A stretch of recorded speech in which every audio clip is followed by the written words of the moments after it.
About 10 years ago, this happened. I was staying with Alex. He was my closest companion back then. Nothing special happened that weekend. We just played Call of Duty and Halo on Xbox Live all night, ate pizza, and played with Nerf weapons. Well, it was pretty much the norm for 2012 among young people. My friends, and I know this story to be true, but I'm sure most people I've told it either think it's made up or think I'm insane because of how mysterious it is. This night solidified my belief in the existence of the supernatural, or whatever you want to call it. Something terrible and horrifying, something that humanity don't really understand just yet, ghosts, demons, maybe not quite that. The three of us, Alex, Sebastian, and I, were upstairs in his room. We were simply enjoying ourselves, taking turns playing Halo and Call of Duty with our 3 controllers instead of his 2. Alex abruptly turned off the TV and ordered everyone to remain silent.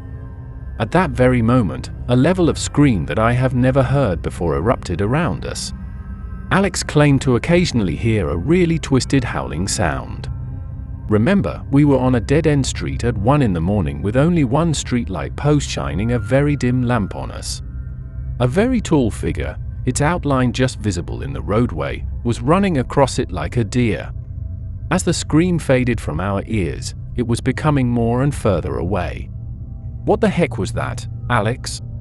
"It's a ghost," he declared. "A ghost? What on earth do you mean?" "Oh, I know you noticed it too. Go ahead and pretend that was a person or some kind of extinct animal species if you can sit here and convince yourself that's what happened." But there was no mistaking that it was plainly not a human and certainly not an animal. I am utterly confused. Where do you think I stand? At this point, not only could we no longer hear the mysterious creature like a skinwalker, but it had also entirely disappeared from sight.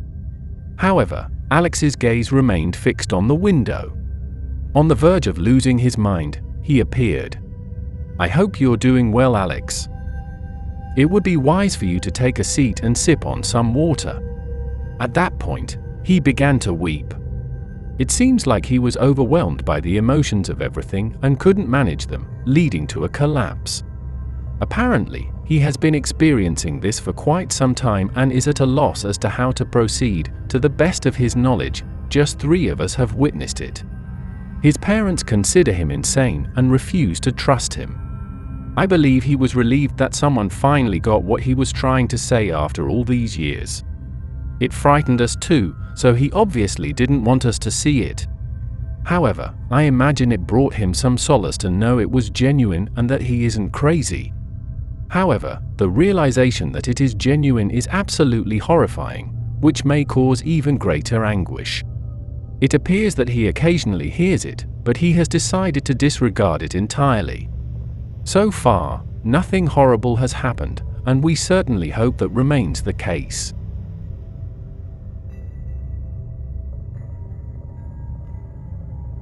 I invited a friend to spend the night as my parents were out of town for the weekend.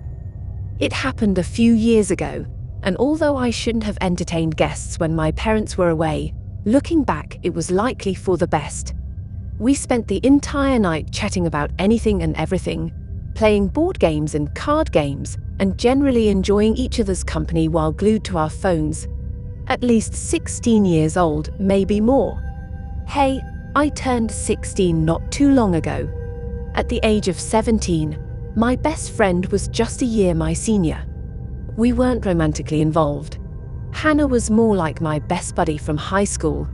While I was a kid, I lived in a quite decent home. I won't sugarcoat it. In addition to being a doctor, my dad had a rather successful pressure washing business. To say I was spoiled would be an understatement. I was an only kid. I wished my parents could have had more children after me, since I always desired a sibling. Adoption was never really considered by them. By the time Hannah arrived, it was close to 9 o'clock. We were ready since my parents had been gone for hours. Upstairs was my room, and that's where we spent the majority of our time hanging out. Just ahead of you when you step out of my room are the stairs.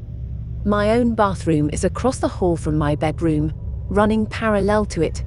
A vast expanse of windows overlooked the entire rear of my house. When I was a little girl, I used to get the creeps whenever I walked by, particularly at night when I was home alone myself. In addition to a spacious backyard, we also had a charming barn, a playset, and a pond. There were forests that extended for at least 3 acres behind all that. Thus, someone may be secretly monitoring our every move, and we would be completely unaware of it. There were many blind spots, even though my parents had cameras. Although the cameras are infrared, in low light, they can only reveal broad shapes and, at best, an approximation of the height of the object they are recording. No way, not from that far out. I decided to take a shower because I wanted to. Downstairs in the living area, Hannah hung out. Hannah sprinted upstairs, yelling my name, after I had just been in the shower for a short while. "Lucas, please come here immediately. In the backyard, someone is standing outside. Please, Lucas, move quickly. It's terrifying." I was in a rush to change into my clothing that I neglected to dry off first. After lacing up my shoes, I retrieved my rifle from my parents' bedroom safe. I made sure the house was secure by locking all the doors and windows and drawing the blinds tight. Rifle in hand, we sat bolt upright in my bedroom. While she contacted law enforcement, I contacted my mother. Our paths crossed. The police were en route. Even though they were hours away, my parents stopped what they were doing and raced here. I maintained constant phone contact with my mom, updating her on the situation. Subsequently, a window shattered without warning. With a shriek, Hannah bolted from my closet. It was my responsibility to ensure our safety because I was the one armed. My heart was racing, but I had to keep us safe, no matter how afraid I was. At that very second, I understood my mission. I bolted from my room and shouted, "Hey, get out of here!" as I ascended the stairs. "I am armed, and the cops are on my way. The moment I lay eyes on you, I will take your life." From what seemed like the kitchen, I could hear a rumble of heavy thumping beneath me.